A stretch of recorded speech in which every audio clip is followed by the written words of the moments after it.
Hello and a warm welcome to Federal special program Capital Beat. Prime Minister Narendra Modi yesterday replied to the motion of thanks on the president's address inside Lok Sabha. Before the Lok Sabha elections, this was his last speech inside the lower house. Of course, he set the agenda for 2024 Lok Sabha elections, highlighting his government's achievements and at the same time attacking Congress for its gross failures. Now, what all did he say about the opposition? He said that Congress will soon shut shop. It will sit in the spectators' gallery of parliament. Many of their leaders have lost the courage to contest elections. Congress is responsible for the current condition of the opposition parties. He also went on to say that Congress got an opportunity to become a good opposition, but they failed to fulfill their responsibility in the last 10 years. Then again, he said Congress's shop is on the verge of closure, and because they've been trying to launch the same product again and again. Then he also spoke about the cancel culture, that Congress is stuck in a cancel culture. The moment BJP says make in India, they say cancel make in India. The moment BJP says vocal for local, Congress cancels those particular programs. Then he also said that he's very sure that he will return to form the government for the third time, and then he will begin his work for laying the foundation for the next 100 years. He also said that he doesn't believe too much in numbers, but what he could assure the Lok Sabha yesterday was that BJP will win with 370 seats and NDA will cross the 400 mark. Then he also said that Congress did not do justice with the OBCs. And he said that here I am a big OBC and why Congress cannot see. So these are the major highlights of Prime Minister's yesterday's speech. And how would one assess this speech? I'm joined by two veteran journalists, Anand Sahai, a senior journalist and commentator. So thank you so much for joining. We have TK Rajlakshmi, who's the deputy editor of the Frontline. And I'll begin with Anand Sahai. Then, of course, it looks very clear that the agenda for Lok Sabha polls has been rolled out. And though it wasn't anything new, which Prime Minister Narendra Modi said, but how would you look at his speech yesterday, Anand? Yes. Can you see me? Because I can't, there's something. Am I visible there? Yes, very much. You can hear me? You can hear me as well? Yes, okay. So go ahead. You're very clear. I can't see myself really. Huh? Okay. Well, it's a good question. And the short answer is that I'm delighted to say this to you, that the PM's speech yesterday, his last speech in this parliament, is in keeping with the track record of the past 10 years. Consistency is his merit. And what is he consistent about? From the very start, he began to address Parliament. Occasionally, very rarely, he would answer a question or he would sit there and sometimes stand up. He never answered a single, in my memory, pointed question put to him by members of Parliament. Not one specific point.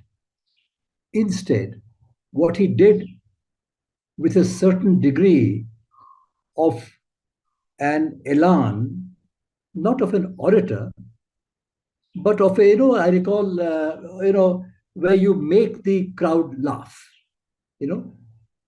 So, which is not a very high level of rhetoric. It is just cracking of jokes in front of a few people who know you well and who will clap for you. So in that atmosphere, he has persistently and consistently all through these 10 years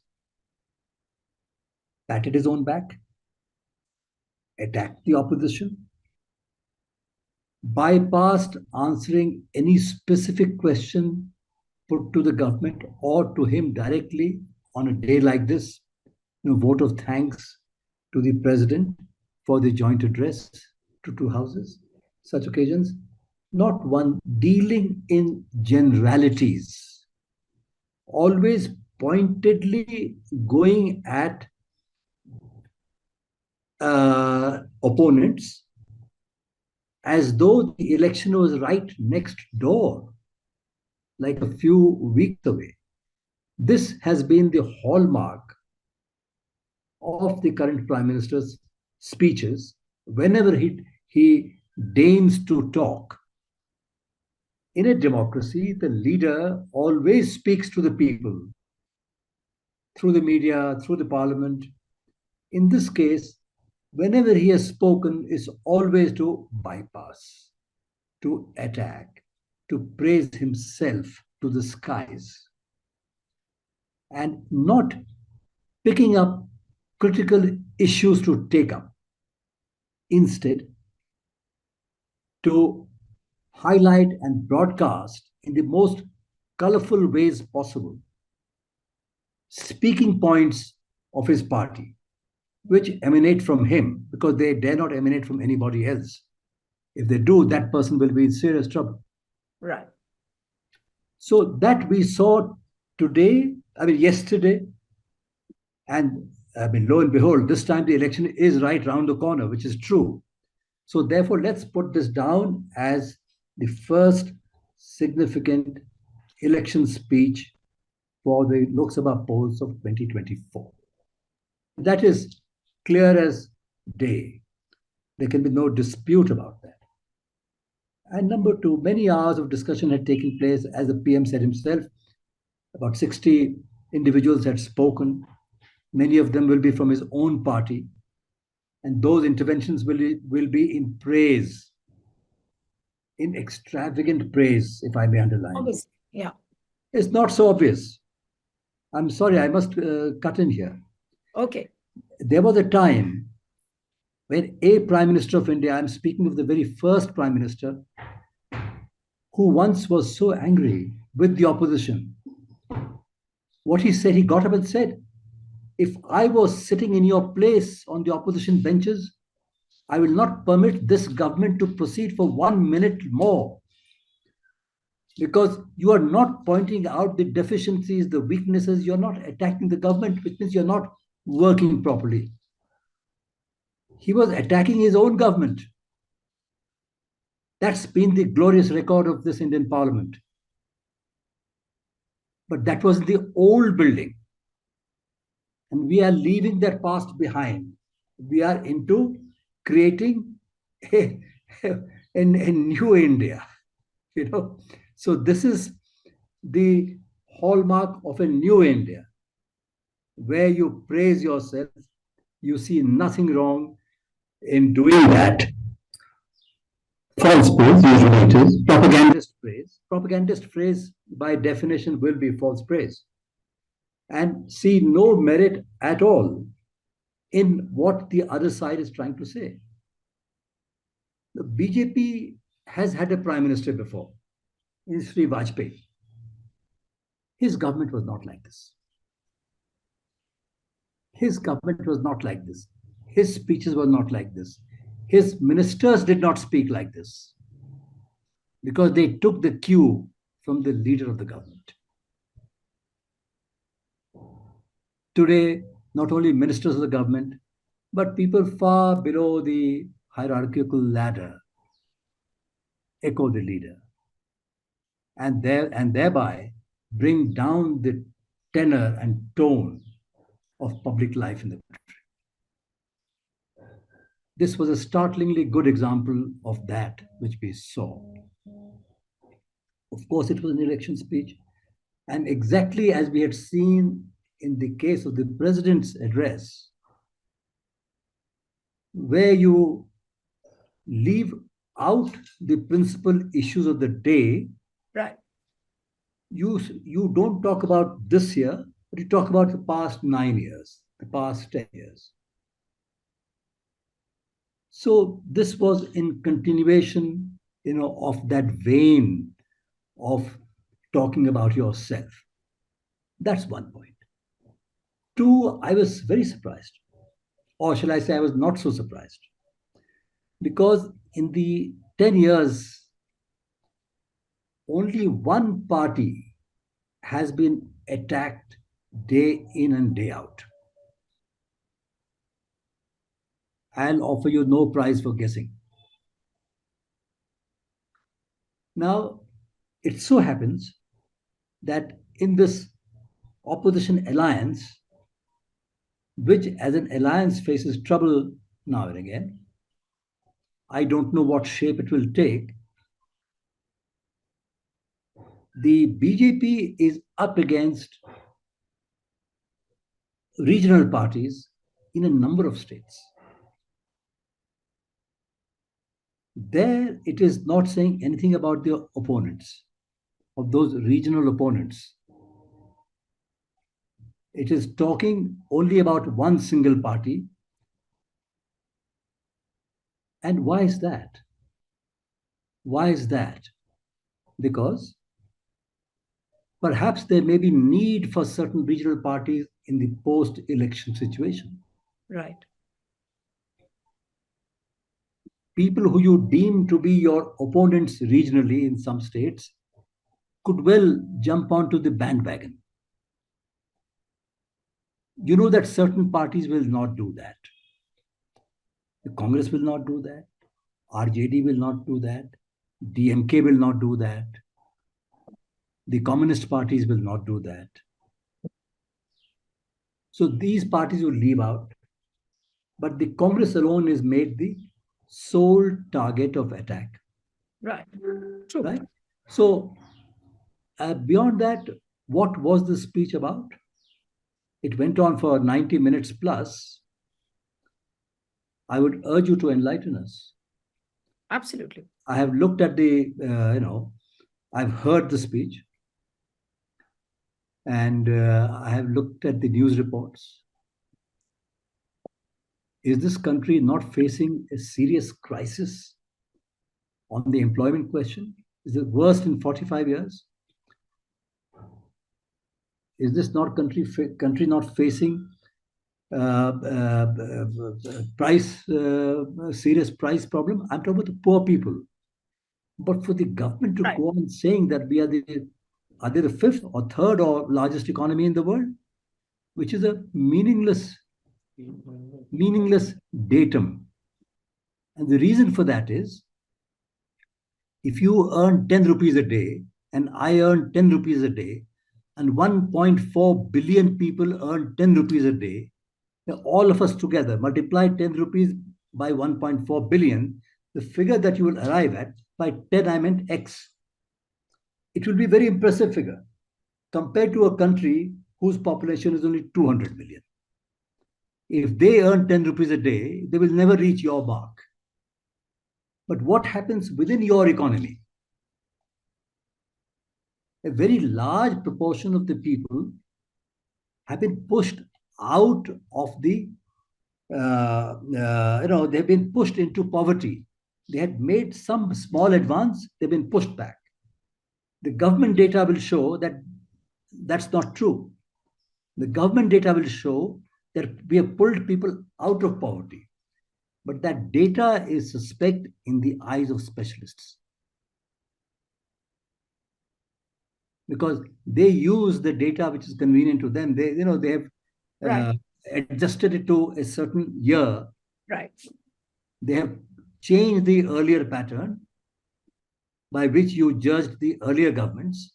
Right. And they changed that yardstick.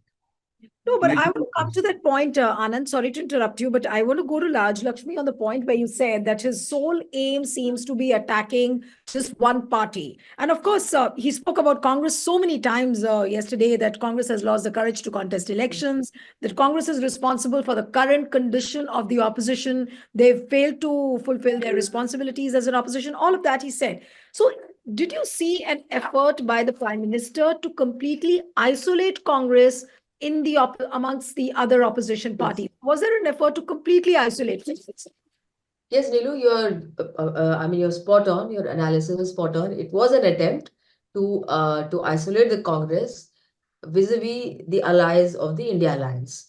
Now, clearly, as Anand also says, that it's quite possible, and in fact, it might happen that the BJP is not confident of securing majority on its own, or even for the so its need to keep the doors open to the regional parties, right? But even there, I mean, I do not see so much of a scope of several of them, sort of joining the fold. It has not been able to, in fact, hold on to several of its allies, like the SAD, and even in Haryana, I'm told things are not very pleasant. I mean, even the AIADMK is not terribly on great on great terms with the BJP leadership in Tamil Nadu. So all these things are there. It's difficulty in sort of getting allies on board in case it does not secure majority, a comfortable majority on its own. So that is one thing. And then the other thing is, again, I mean, there was in fact nothing new about his speech. It was a standard trope. I mean, attacking the Congress. I mean, people have heard this ad nauseum. Seriously, I mean, for instance, he's talking about relaunching that the Congress should find some new relaunch, do something new to relaunch, or that it's same Dukan or whatever. Here we've heard him say the same thing. In fact, the same logic should apply to him also. He should also try to relaunch other people and not just himself and maybe one or two people in his party. So the same logic applies to him also, right? I mean, it may be a family in the Congress that he alludes to, but he and a few others have been running the party like their own little fiefdom. I mean, everybody talks about it. Even within the BJP, there is this disquiet. Um, sorry. By giving the Bharat Ratna to Mr. Advani and also to the late Karpuri Thakur. I mean, everybody knows this, as to what have been the considerations. You sideline Mr. Advani for years altogether, and once there is a little bit of critique on the way Mr. Modi has projected himself in this consecration ceremony, right? So I think there's some realization that it went a little bit too far. I mean, of course, this is my assessment, and some others also believe in this. So it's quite possible that this Bharat Ratna thing for Mr. Advani and show him as a main, initiator, of the movement that led to this. So all those things are there, all this posturing is there. And then this whole thing about dynastic politics, BJP has people within its fold. I mean, people who were, of course, formerly with the Congress and now are with the BJP, and they also represent a certain dynasty within themselves. So, for instance, Mr. Amarinder Singh and his wife, Pandit Kaur. Then you have several examples. You have Bhavya Bishnoi, okay, the grandson of Bhajan Lal, okay, the late Bhajan Lal. He's also part of the BJP. Then you have even the biggest example of all, Jyotiraditya Scindia. I mean, who's a serving, minister in the government. And then Vasundhara, his aunt, I mean, whose son is an MP from Jhanawad. Okay, so there are scores of examples. Pema Khandu, and you have Basav Raj Bombay, who are sons of former CMs. Then you have and then Mr. Fadnavis, Devendra Fadnavis himself, whose father, it seems was a member of the Maharashtra Legislative Council. Okay, and then you have Poonam Mahajan, then you have Pankaja Munde. I mean, who are these people? BSY, BS Yediyurappa, whose son is also, in the, who's also an MLA, I think. So all these things are there. So it has no case to talk about dynastic politics, anymore. It can say that there's one family that is ruling the roost in the Congress. But as far as dynastic politics goes, the BJP is, very much prone to it and very much susceptible to it also, right? So as I said, these things, I mean, this whole focus on the Congress was also because he had nothing to say. I mean, he had really nothing to speak on the president's address itself. I mean, even with all the shortcomings, of the president's address, he could have at least spoken on those points. It may not. It was hardly a comprehensive speech, and it was, so he could have at least taken off on those points. But then it was a complete shift. There was no reference to her address, but it was straight and out, election speech, as you all say, and here, playing to the gallery. as Anand also said, trying to make them laugh. It's like you're talking to the converted essentially. Of course, the opposition raised those issues. They spoke about inflation. They spoke about employment. They said, then why do you need to give free rations to people if everything is fine in this country? If you have if you have reduced the number of people who are poor by around 25%, then you don't need to give free rations to people, right? So all these contradictions, then this per capita GDP issue also. They said, that I mean, if you compare with other countries, we are nowhere in that, and also about what Anand said, this thing about fifth largest economy, fourth largest economy. I mean, in terms of numbers, we will be. We are highly populous, so in terms of sheer figures, and if you convert that, I mean, we would clearly stand out, in terms of numbers, as a third or but then it all comes down to, brass tacks, for instance, how much, are, individuals in this country really earning, on an average. And if you're not able to able to give them decent living wages, we aren't able to ensure secure, stable employment to them, or affordable healthcare, affordable education, then, what are we talking about? So all these things are just hot air, essentially, Mhm. bluster, because when there's nothing substantive, you just Obviously. resort to bluster. And the Congress is a very convenient, whipping, sort of, I mean, it's a very convenient thing, to Congress to constantly sort of mock the Congress, to make fun of them. Again, to talk about speeches that Indira Gandhi and Nehru had given. In fact, I was coming to that he made a Yeah, mention of Nehru, saying that, Nehru yeah, once upon a time told the people of yeah. India that, the people are lazy, they are not ready to work like people in Europe and in Japan and United States. That's what he said.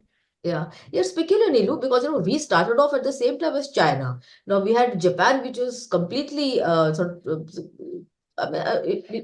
decimated after the Second World War. Okay, so we've had countries who have who have bounced back, and are really doing, well for themselves.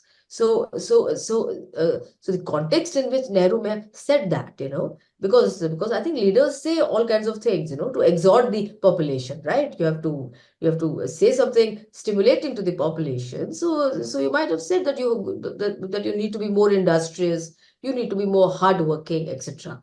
But so I don't see anything wrong in what Nehru may have said. I think the context matters. Essentially, if you have a country which has got its freedom recently, okay, so you would say things to exhort the population, right? To instill a sense of enthusiasm in them. But Right. then, if you look at those countries, as I said, China, Japan, I mean, even for that matter, post-war Germany, etc. You know, including the Soviet Union, for now Russia. I mean, they suffered huge losses in the Second World War, and in spite of that, they've they just come through, and it's no secret, where they are and where we are. So then this per capita income, issue. There's no case for him to make a comparison at all. Right. And actually, there are no answers, for all these pressing questions. But coming back to the OBC narrative, because he mentioned the Bharat Ratna given to Karpuri Thakur, he said that Congress has not given justice to the OBCs. Then he points at himself and says that, look, here is such a big OBC which the opposition can't see, Congress cannot see. Now, what would you say to this OBC narrative which he laid out, Anand, yesterday in his speech? Before I come to that, I will just answer that also. Yeah. I just want to say something. Rajalakshmi is quite right in what she said just now, this Nehru. But given the state of affairs today, when important leaders of the government and the party, this particular party in power, when they speak, I think almost 100% of the time, you'll have to subject them to a fact check, like the US media did in the case of President Trump. Yes. Anyone familiar with Nehru's writings and his speeches, it is hard to believe he would say that you are indolent and lazy. Yeah. And as Rajalakshmi was saying, you can exhort your people to work hard and harder. That's fine. But if you want to make fun of someone from the past without giving an exact quotation and context, then you can say anything you feel like. The, the trouble is this: the Congress party went out of power 10 years ago, and much of it is due to its own misdeeds, if I may say so. Congress party has been in power since 47, for 1950, let's say, effectively speaking. It has much to answer for. In the same way, prominent regional parties in every state also have much to answer for, and that includes the BJP in the states that it has run. Much to answer for. That's one thing. Two, I would say, going back to per capita GDP, I heard the PM take credit for what the G20 leaders were saying when the conference was held here last year. He omitted to say that India, I think, is the lowest per capita GDP wise income in the world. Out of 20 countries, out of which there are many prominent developing countries also in that list. That list does not include only the US and countries of that kind. Many prominent countries of the South, global South, are there. If you look at, forget G20, you pull down the list of 190 odd countries, or is it 205 now? I forget now. We are somewhere in the last 10th. We are below sub-Saharan Africa. And then you tell the public that we are shining as an economy, and that in my third term, we'll be the third largest GDP in the world. I hope we do become the third largest GDP in the world, provided that we also address the question of deep income inequality that our economy has. India, again, is not only a country with the lowest per capita GDP, or somewhere at the bottom of the pile, it also is a country among all the principal countries of the world where the income inequality is also the deepest. And that is why it is important to address Right. the issue of per capita GDP. How well off are you as individuals, as individual families? If I add up only the incomes of the top 200 families, I'm not saying take only the first two or three. They are all good buddies of the Prime Minister and the ruling party. When their names are mentioned in Parliament, then these guys jump up and down in protest. You dare not criticize the wealthiest person in the country. You'll be facing serious trouble. If you are a member of Parliament, Nilu, you may be expelled from Parliament. Right? So be careful. Don't take risks of that nature. So if that is the situation, if that's your background and you're going to the country for election, what should you be saying? Right. Should you not be saying, I shall take this, this, and this step to help you do that? Right. To help the farm sector, I should do this, this, and this. Right. To help the agricultural laborers and the industrial workers and the urban poor and the rural poor, I should do this and this and this.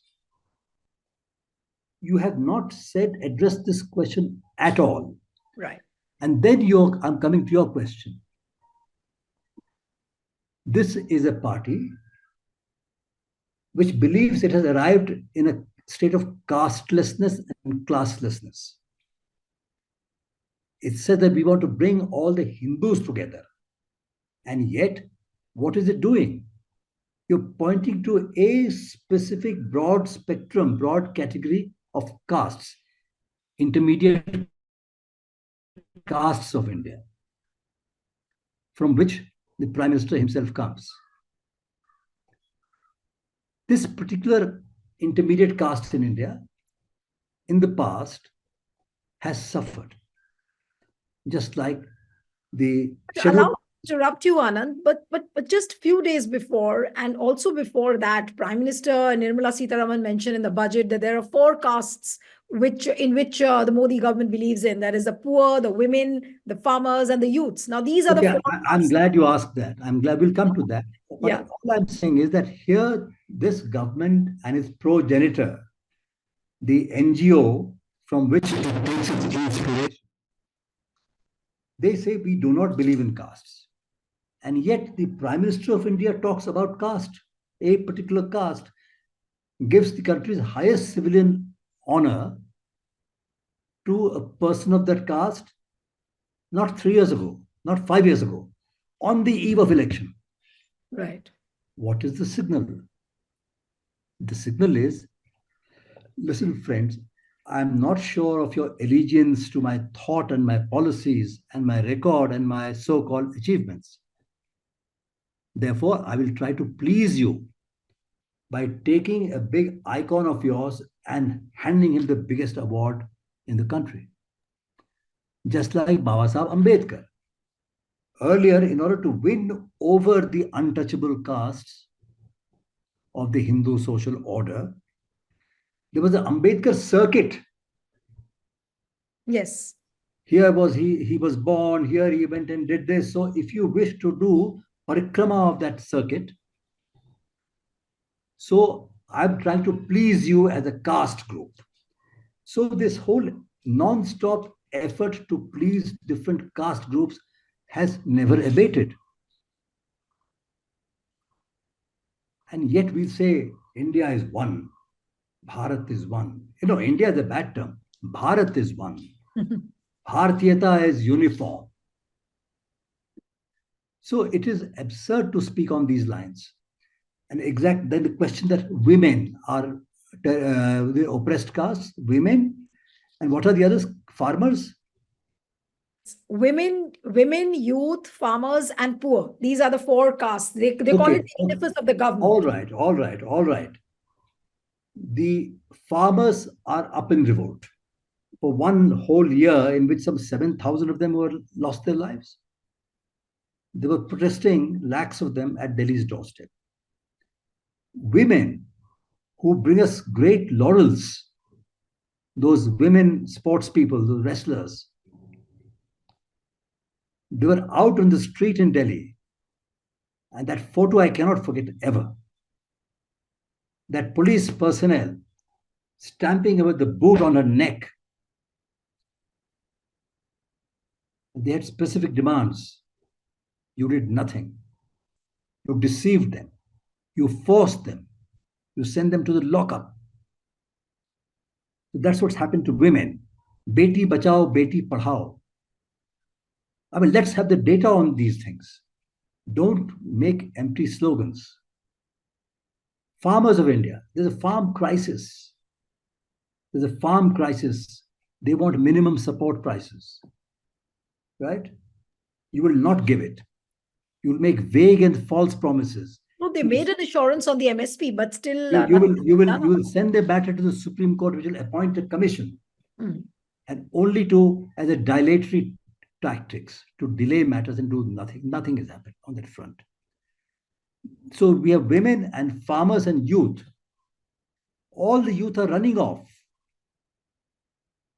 to America via the Mexican border, Canadian border, and so on, and suffering hugely. The data shows that never, ever, even when India was a much, much poorer country, when it had just come out of colonial rule, this kind of thing did not happen. People are running away. They are running away from your new India. That is what's happening. Right. That's the youth. What is the unemployment level of youth who are educated? To give them jobs, supposedly, you fiddle with the rules of the armed forces, and you hire young people as soldiers to train them for 4 years only, then they are out.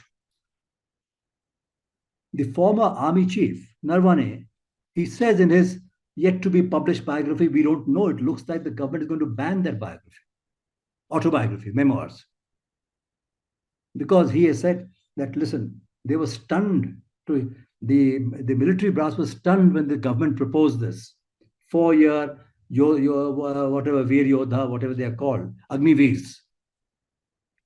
Is there a way to address the employment problem? Our president's address said poverty is caused by illness, not by unemployment. They want to duck the employment question completely. Right. And so this is your category number 3. And then you have the category number 4, poor. For God's sake,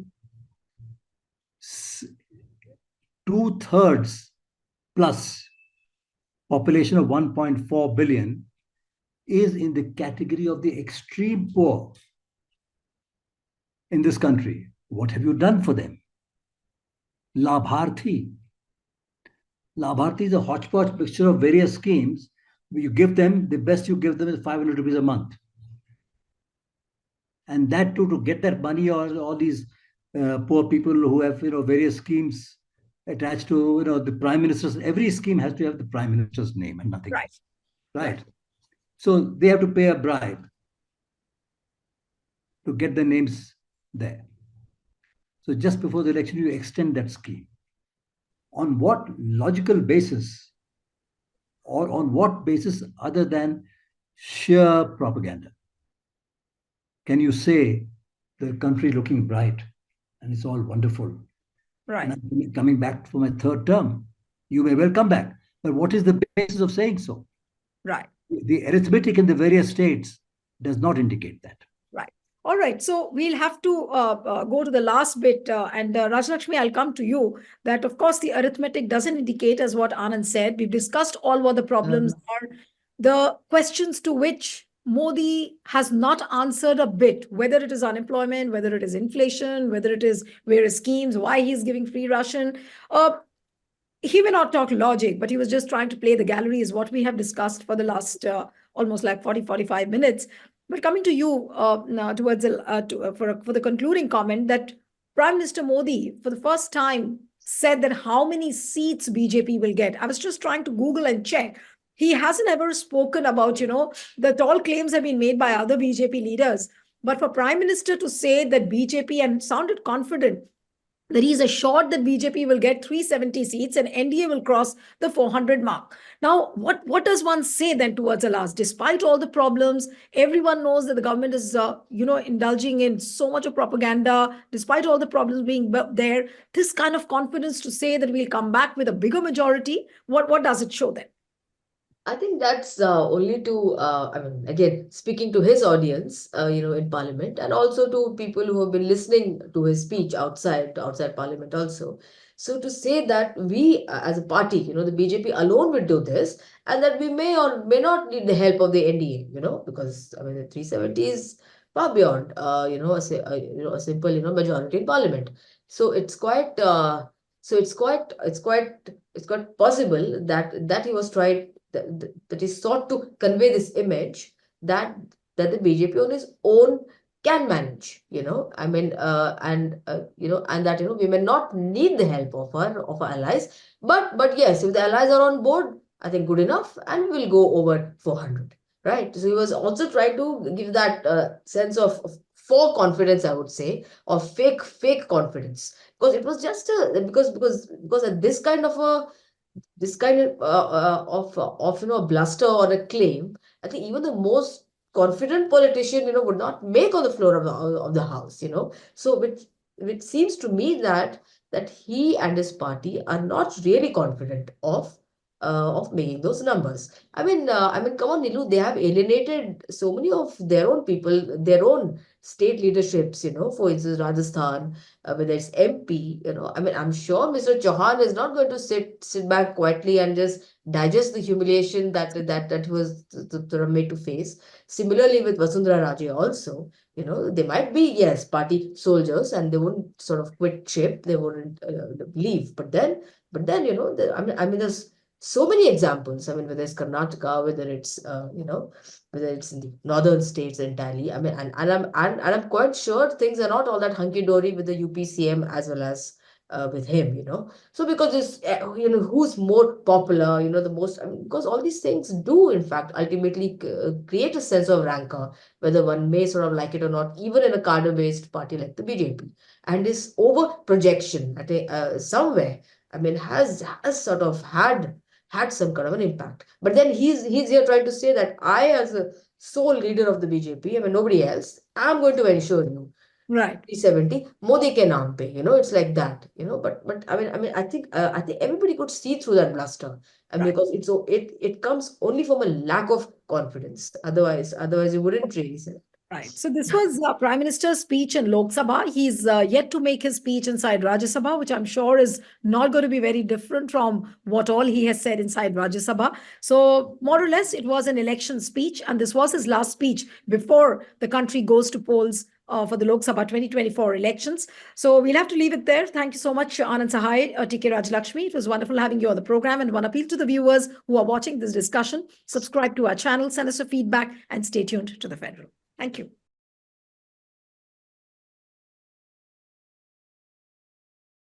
Subscribe to the Federal's YouTube page for more news and updates.